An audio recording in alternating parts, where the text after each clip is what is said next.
industry you need to do Ghana ha ya ka say we industry be a year adwuma 24/7 bi mo abuza from mo nyina makwaba e de ba Ghana Nsem TV so but omo dey so be like video no be subscribe to the channel no what turn on notifications say be next time videos of this nature eba also sabit makabina so watch the comment section ho maybe whom be from Mr. President Amejo so TikTok or comment section ho by be whom be from Mr. President Amejo so ko yin na edwum say that chi bia no e betim the new patriotic party aba power na ya bana Ghana fo nyina ho ato ko amamo we dey e dey into Sudan say man we need that chi bia na de bia me ka sem bi say amanyasom ne yeye no so wa mo ni anda ho a ho be chiro pa the moment I be hold the public office and say who say you own it a responsibility, I mean a sole responsibility to serve the ordinary Ghanaian. But I think say I do retirement nkofo bebree if you say a public office no more hold it. As a result of that, it is their sole responsibility to impact and improve lives of people. They have forgotten about that. Abushami chankra momi enko video bi mra. The video no we are going to take our time and digest the issues out of the perspective of the ordinary girl, not the perspective of Mr. President here. Industry you need to do Ghana ha ya ka say we industry be a year adwuma 24/7 bi mo call 8 hours we so be call 8 hours we be call 8 hours ye nyanya asa na mani bu ha because you took call outside there you hu sa na ma no me baby amako bia amako adwuma bia no me kwa anajo ebo no ma to for clock afa na me kwa adwuma take Kumasi for instance.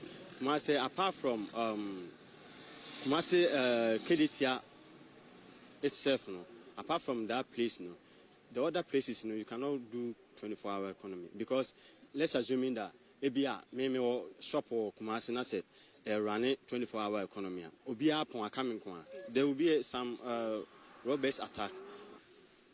Yeah, focus on our hospitals because hospitals a 24-hour economy rather same markets.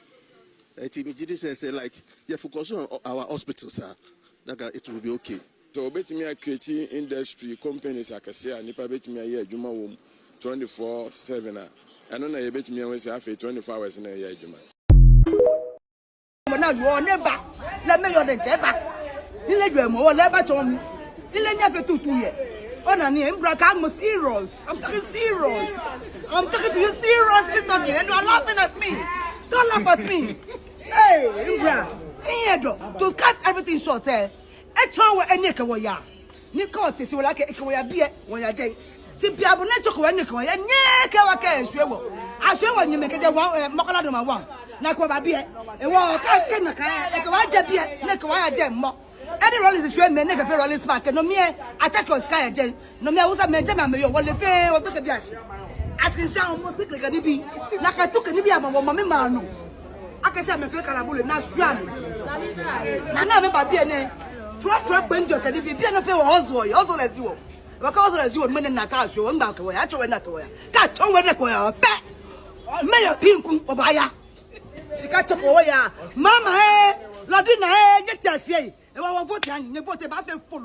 mama or any NDC government development akechiri wodi nananom me mfa mo nko baby ya me de mo kọ me ya me constituency eye esunafo south erikopoku on eye agric minister nana wabedi 24 years na se woko wura constituency nim na ye ka se constituency we na erikopoku from constituency we na NDC atena so 24 years nananom mo de no kra ye me free wa me nko baby ya me sa de mo kọ eye ono ani nua panyini Alhaji Collins Dauda watena so 32 years nana muko pie hono mo a mo rebeko enti Samra boy de na mo kanana no mache youth amo Samra boy mache Erika for awoye mo MP I don't know so no odru enkran wa se nkofo corporate development akọ mo constituency no se wontimi nkase o se ye den yo Erika for and ne Samra boy pa yesusu ayete Samra boy din hey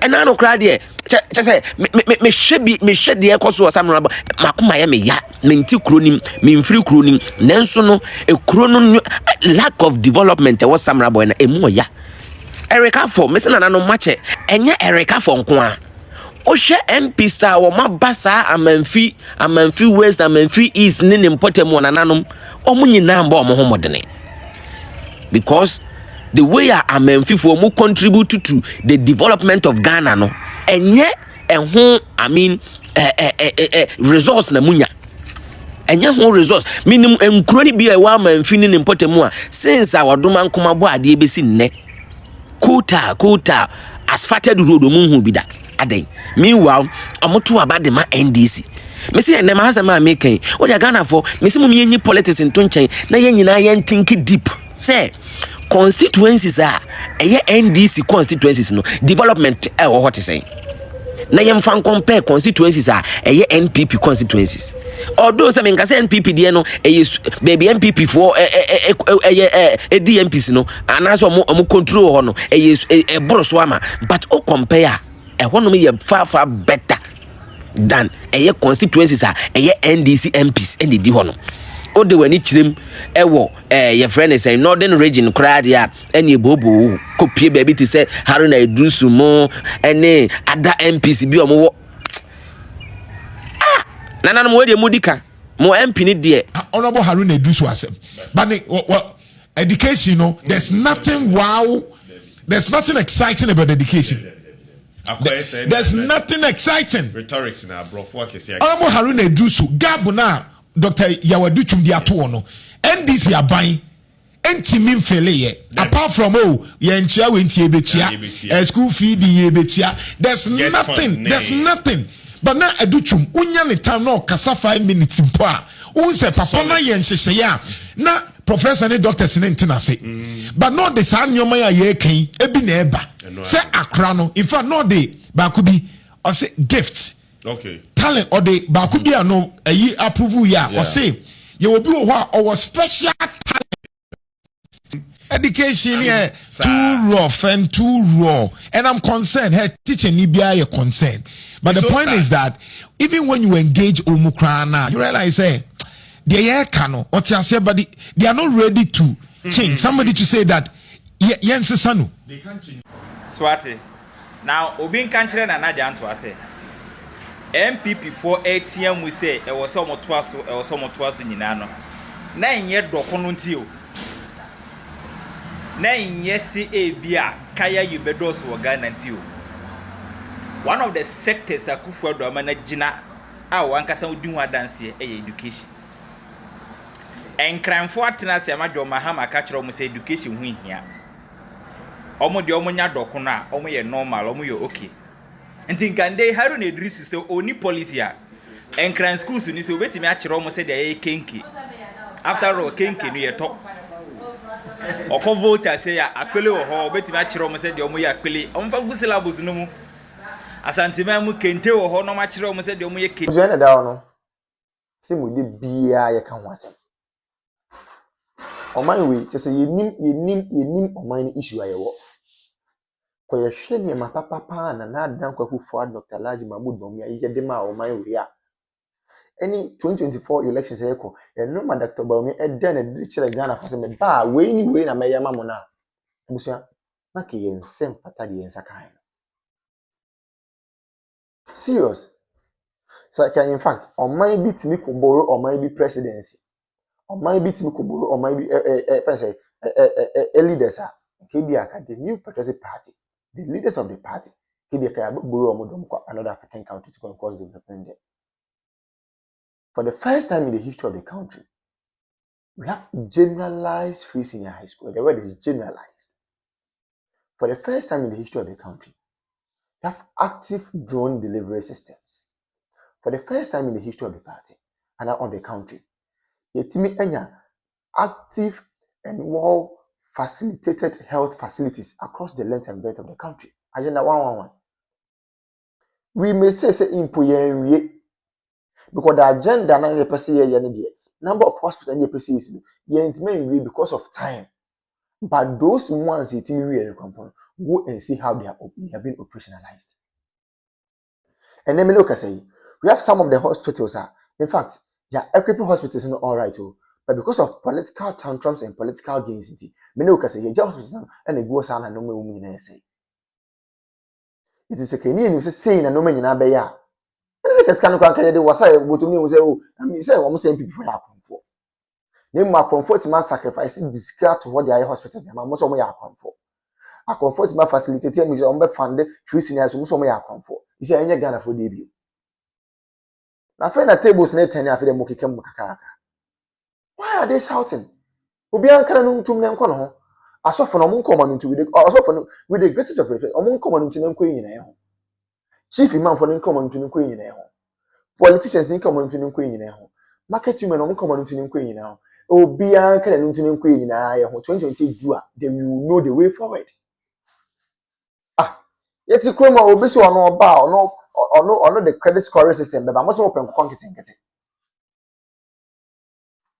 Nancy bibi ni na kasa de sebi ye bibi ayen kitinkiti ya adwen kitinkiti ye bibi ye bia invest square ye yen kitinkiti. We want everything in pieces. We don't want everything in bulk. Adi asem kra ni. Obi ma credit scoring system also open koko kitinkiti. Obi introduce electric or electronic bus systems, you know. Most open koko kitinkiti. Is enya mo den. You people chose policy. You people chose music over policy. Then yet any nyina ho papa na fe na mbusu wa kire me. Me na wo ne wo sia kire me sabi me na me ko ka kire Addo Dee Nyame ma say o mema was come to butu wana. Ye wa ha. Digitalization ye start say ye mo se da bi. Digitalization en to kinki. Nti mo pe kinki sika. Nti amamu papa na ba o mo ma mo kinki amamu a ade na mo kam. Ye wo krom ha ya. E de Addo Dee Nyame ma ko gina e say enkanfo mu gafo ka chom say oh gafo de oh na mo de onye kinki na mu hia digitalization bia e na gafo so okay ne beto aba na ma boom mo to aba ma kinki government a etimi am say dey ko ye kwa de menu na to me hu letter bi a yokofo chro ye eba council of state member voter region na me say fiam eh Remona Chapa ya hype ni say we ye can say Israel train but the issue is true.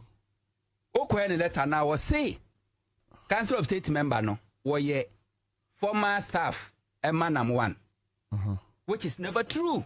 Onya juma oda and onya juma oda amanam one for the first time nam one I post. Oh yes, nam one I post. Yeah, no catch you be say dependent boy. O si sa asem na listen for the first time. Nam one and kwa pe baby akoda na and nam one. Yes.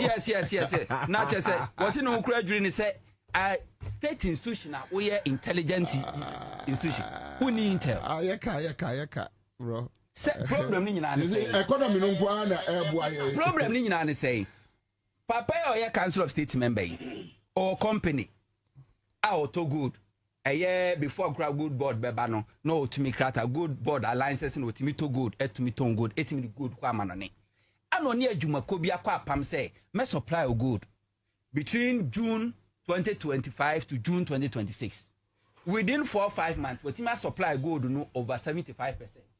Omo cost one as maintain mo ase ba wone nipa no ni business ena nipa na fakesi di abra wu yoko se osusi se nipa na sisi no yoko we invite directors and managers of the company mo buy we take your statement ama o grant omo bi omo koi wako court yoko na court o court no court will really dey tiao say this is a civil matter, this is not a criminal because yoko we a state institution and you fight for the state and not individual. And this is a civil matter. Already no, what's what fizzy on my account without authorization, and I say order from court. And as High Court really say the oil unique case. What ferry akona koda afi the old defendiana afi the was by us say any mokra mo da mempemubium adwuma wura na ankasa na mepenache no. We invite na our my no issue document say we a fugitive. Jane. Tango. Personal attack as if say your office one and they use any personal agenda. And you're so sad. No, Raymond Wankasa, me Martin Yamaba and Sabia. I don't want to talk about Nana me see the member who know what the very soon who recordings a BP. Very soon who recordings are a BP. And this state institutions are on sa no hu no no kra se amfe ya nsori amfa na nsi fo ma